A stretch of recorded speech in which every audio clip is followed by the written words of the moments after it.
I'll pass to Garry Jacobs. Garry is the chief executive of the World Academy of Science, of Art and Science. And he is an American who, however, lives in India. So it's a good example, but maybe kind of a chance for me to say it, that the World Academy of Art and Science is intellectually extraterritorial. We don't view the things from the optics of one country's experience, which means we are not tied, if you like, anchored in just the countries in which we work or the country that are closest to us. We really think of the world as such. So if I pass the word to you, Garry, and I would ask you to say a few things about the Academy, which is not as yet known so well as it will be after today. Thank you, Bogan. Good morning. We live in a time of unprecedented challenges and also unprecedented opportunities. I believe that's true for Ukraine today, and though this is my first visit to your country, just spending a few days here and especially having the privilege of meeting a number of young, very enthusiastic people, I really feel the truth of the opportunities that are here. The World Academy was founded in 1960 for a similar reason, by people who had been instrumental, somewhat inadvertently instrumental, in unleashing the genie that is still hanging over our heads so many decades later. Ivo already mentioned Robert Oppenheimer, Albert Einstein, Bertrand Russell, Joe Rothblatt, who was also part of the nuclear team and dropped out in protest when he saw where this was going. But all of them feeling categorically, unanimously, that after the nuclear weapon had been used, we've really got a problem on our hands and we have to do something about it. And scientists cannot sit back passively and say this is not our responsibility. So the World Academy, unlike maybe many other academies in the world, was specifically set up not to study disciplines, not to promote disciplinary science and art, but to look at global social problems and look for solutions to them. And we continue to be occupied with that over this last 55 years. And today we feel we see a time of unprecedented complexity in the world. We've never had this type of complexity. We've never had this kind of change, rapid change. The world, as we all talk about, is becoming increasingly globalized. And all of this, the speed, the complexity, and the geographic reach increases the challenges that we face. Ivo mentioned some of those challenges, and this is just a summary of those that we can all easily recognize: the financial crisis, the persistent poverty, the ecological crisis, the fact that we still have nuclear weapons after so many decades, the failure of our institutions of global governance. We really are a world in which nobody's in charge, and that's pretty frightening considering all the work that we have to do. So the question is, what's the solution for us? Is there a solution for us? Is anybody presenting a way out that we can really handle the challenges? No, but go back, please. When we look back to what happened at the end of the Cold War, I think it's pretty clear now that we missed a remarkable opportunity. Certainly, in many respects, the world is radically different and radically better than it was at that time. But still, we could have done much more if we had had the transformational leaders that we need to take us into the future. We could have gotten rid of these nuclear weapons. We could have really moved towards a much more global, democratic system of global governance than we had at the time or that we have today. We could have looked to build a cooperative security system that really ensured and protected the needs of all countries. Ukraine was one of the pioneers in getting rid of these weapons, but unfortunately, the others have not followed suit, and it's still hanging over our heads. please. In fact, when we look at the world today, we see there's somewhat of a paradox. On one side, we have enormous needs that are not being met. Depending on how you count it, 1.5 billion, maybe 2 billion people who don't even have the basic necessities of life, food, clothing, and housing, and so forth. On the other side, we have about $225 trillion in global financial assets, most of it circling the globe every day looking for a speculative return for its owners. And yet less than 20% of that money is actually being used to support the real economy of the world, to create jobs, to produce the goods and services we need. So anyone who tells you that we don't have money, it's not true. We've got tons of money. In fact, the excess surplus money is the cause of our problems. It's the cause of the speculation in exchange rates, the rapid rise and fall in commodity prices and other things, because that money's not being used for what money was originally intended, and that was really to facilitate production and exchange between human beings to promote human welfare. So we've got this paradox. We've also got millions of people who need education, and my colleague Alberto Zucconi is going to talk about that in the next session. According to UNESCO projections, we need to create about one Harvard University every week for the next 10 or 15 years if we're to meet the aspirations of young people around the world for higher education. We have that capacity. We have the knowledge. We now even have, with the internet and the massive open online courses, the capacity to disseminate knowledge and education. But we not only need more education, we need a new type of education, which we're going to talk about. We've got a growing shortage and problems with the way we're wasting our natural resources. At the same time, work of our colleagues in the Club of Rome has shown that we can increase the productivity of the resources we have at least 5-fold. The energy resources and the other natural resources, including water. And if we do that, it's not a shortage that we have. What we have is an extravagant, wasteful, inefficient use of the scarce materials that are there. So we've got a list of needs that we're not meeting, and we've got a list of potentials, and there's a much longer list than this, that we're not fully utilizing effectively. So the question is, how do we remove this paradox? How do we use what we have more effectively to meet the needs that we have? And that's what we mean by a new paradigm. And the reason we're using an odd phrase called new paradigm and not just say we need a new strategy or we need better financial management or something else, because the present paradigm is based on a set of beliefs. It's based on an intellectual framework. It's also based on a, quote, social scientific framework that this is the way society works. We have a special project on the need for new economic theory because we still have, and my apologies to economists in the room, but we're still working on economic premises essentially developed during the Industrial Revolution, essentially inherited from the period of science in which Newton was looking for universal laws of nature, that the scientists should study, identify those laws, and organize our behavior accordingly. But we're talking about human society. We're talking about conscious human beings. We are not subject to the universal laws of nature in the way we run our economy. We're subject to the society we make, the society we create. We can change the rules. We can make it better. It's not necessary that we have large and rising levels of unemployment. It's not necessary that we have exorbitant inequality in the distribution of incomes and wealth. It just happens to be the way our society is structured today.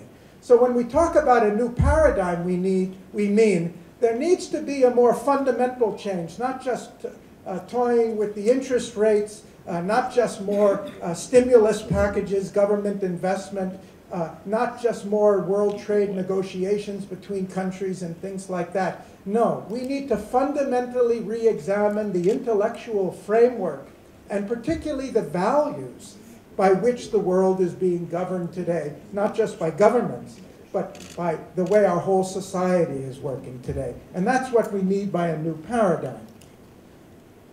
My theme is that crises are opportunities. Next. And history shows that that's true. In my own country, in the United States, back at the time of the Civil War, very few people realized that we came just about this close to breaking up the country, and probably if it had gone just a little the other way, we would have had more like the United States of Europe today, trying to figure out a way to get together and unify themselves into a federation, than the strong federal government that emerged at the end of the Civil War and that built the US into a global economic, social, and then military political power over the next 100 years. It was a crisis that was converted into an opportunity. I mentioned in 1907 we had a great financial crisis. At that time there was no Federal Reserve. As a result of that crisis, the US Federal Reserve was created because we learned something from the crisis. In 1932, we had not only the Great Crash in 29, we had the Great Depression through the 30s, but in 32, 33, we had an extreme financial crisis. 6,000 American banks failed within a year or a year and a half. FDR, President Roosevelt, came to power and set in place what later became called the New Deal, which was really not just a way to stop a banking crisis, not just a way to handle the drastic unemployment that the US was suffering from, but it was a fundamental new paradigm put under a fancy new word we call New Deal. He called it New Deal, we're talking new paradigm. Fundamentally, it was an attempt to humanize capitalism. Because up until then, capitalism was just a raw, rugged thing, every person for himself, and a lot of people were being left out. And the New Deal set in motion not only 70 years of financial stability in the United States and safety in the banks until we dismantled it in the last decade or so, but also unprecedented prosperity, growth and prosperity. So opportunities, challenges are opportunities. Crises often generate the energy we need for real opportunities, and that's what happened at the end of World War II when we created the UN.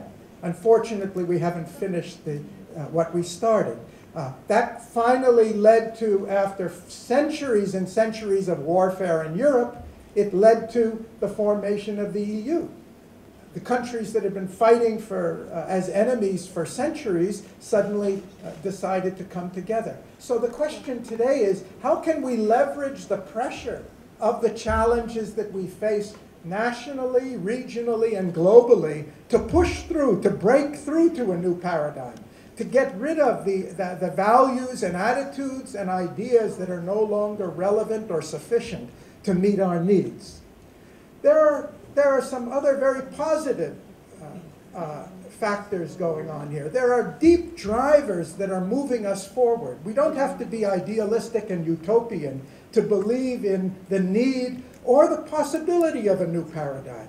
Because with the spread of education, with the spread of democracy, with the spread of our connectivity, the world is changing radically and is going to change much more radically in the next 10, 20 years. The question is, when this opportunity comes, are we going to have the wisdom of leadership to use it, to convert that energy into something better, to build a better world out of it?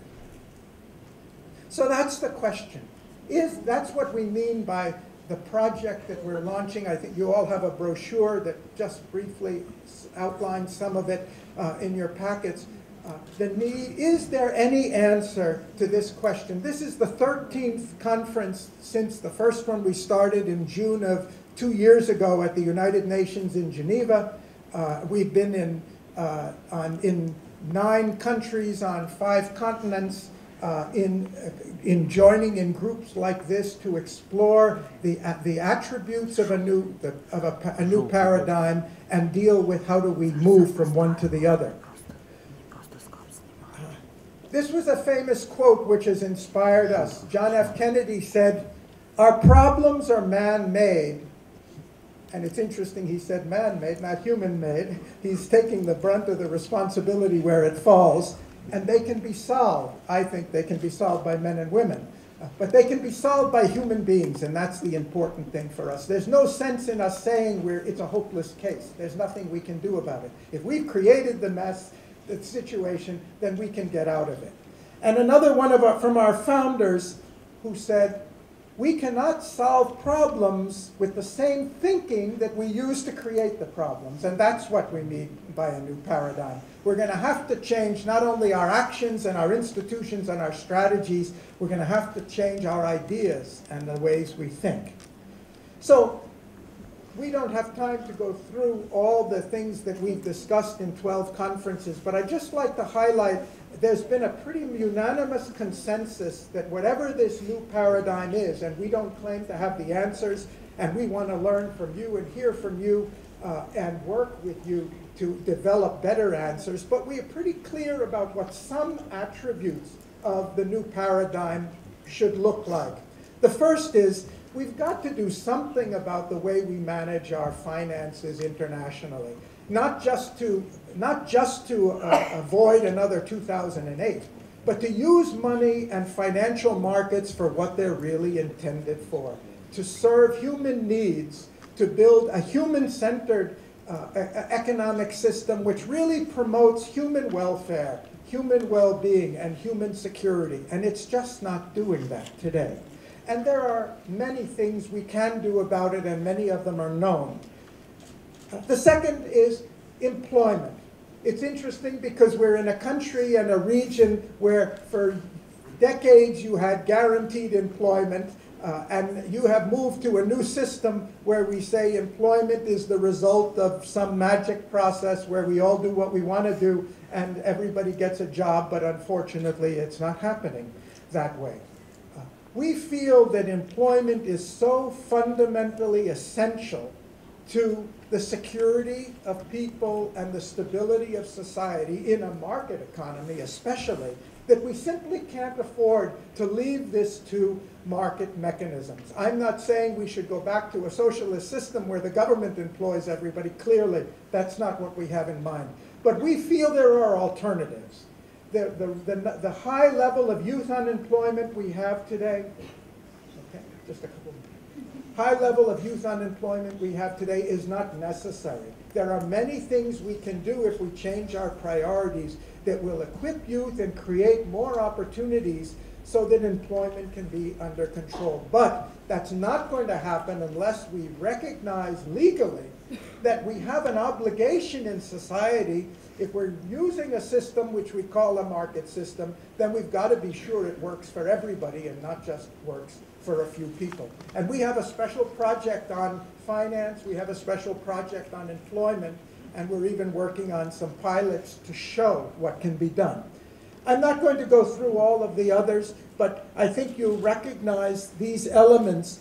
These are things we think are essential. We've got to get rid of these nuclear weapons. We've got to change the way our global community governs itself and make it much more democratic than it is today. We've got to find solutions, and there are solutions to the ecological challenges. It's not that there aren't solutions, it's just that we're not implementing them. And education we'll come back to again. So I'd like to sum up, just to talk about the intellectual part of this, which is really what we're focusing on in the academy. We're not an outreach organization, and we don't have field work the way many other good organizations do. So what we're trying to do, we're specifically working in a few areas. One of them is what we call a human-centered transdisciplinary science of society. I'm not going to bore you with details, but we believe that we need to evolve a new social science. A social science that's not cut up into small pieces where we've got economists and political scientists and sociologists and psychologists all working in their own worlds according to different principles, according to different laws, as if these issues are separate from one another. How can we separate our psychological health from the question of whether we have job security or not, or whether we have freedom in the society we are? They're all interconnected. Okay. Second, we need to think differently. And by thinking differently, I mean we need to stop putting things in terms of this is good and this is bad, or we either choose a market or we choose socialism or capitalism or whatever it is. We either have freedom or we have security.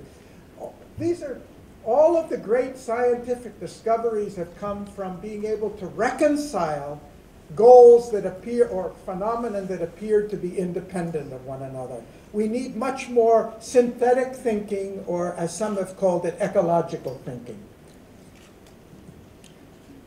Our education, I'm not going to spend a word on it because Alberto will do it, but our educational system needs to really develop not mass producing of the same type of people. We need more and more development of the creative individuality of people. And finally, we need transformational leaders, not just leaders who are going to get elected, not just leaders who are going to address the local incremental problems of today, but are going to really help us move toward a new paradigm. Thank you.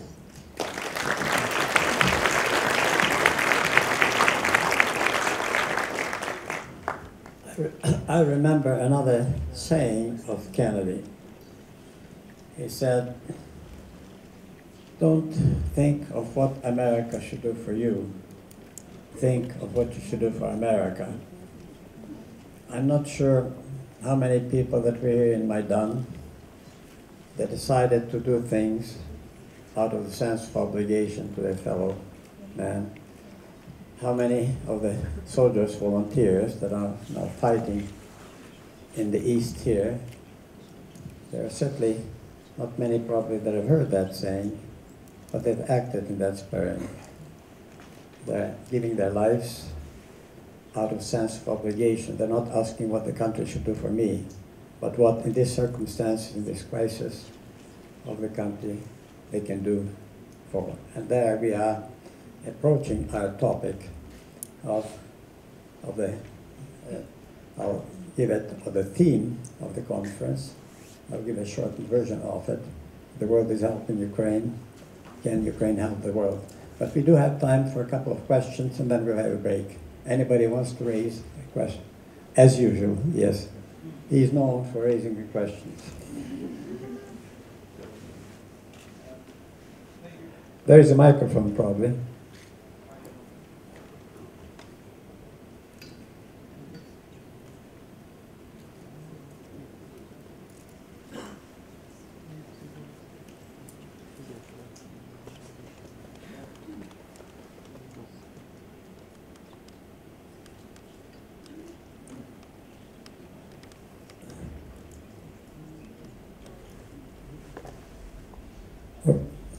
Or come on the stage and shout, okay?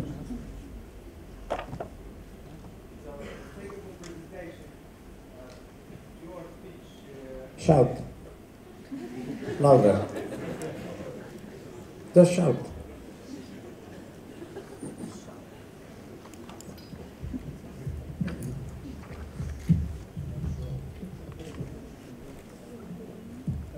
Thank you for presentation. The question is, you announced the obligation, I think, of the government to be responsible for employment. And you mentioned that that's not socialism, but this is an obligation. Can you repeat it once more for us? I mean, more specifically, what specifically the government has do to create employment, because we are in that paradigm, but sometimes we are considered to be old crooks of socialist ideology, but you mentioned this from America. Yeah, okay.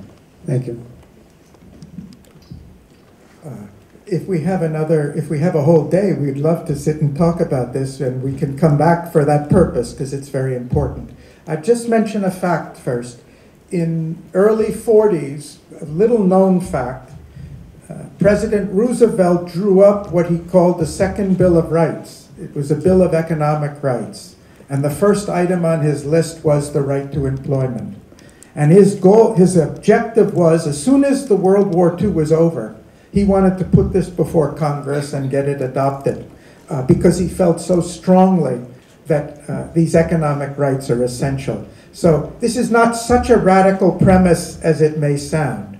If we examine today the way employment markets work, the way we say, a simple fact is, all over the world, our employers are taxed for hiring people.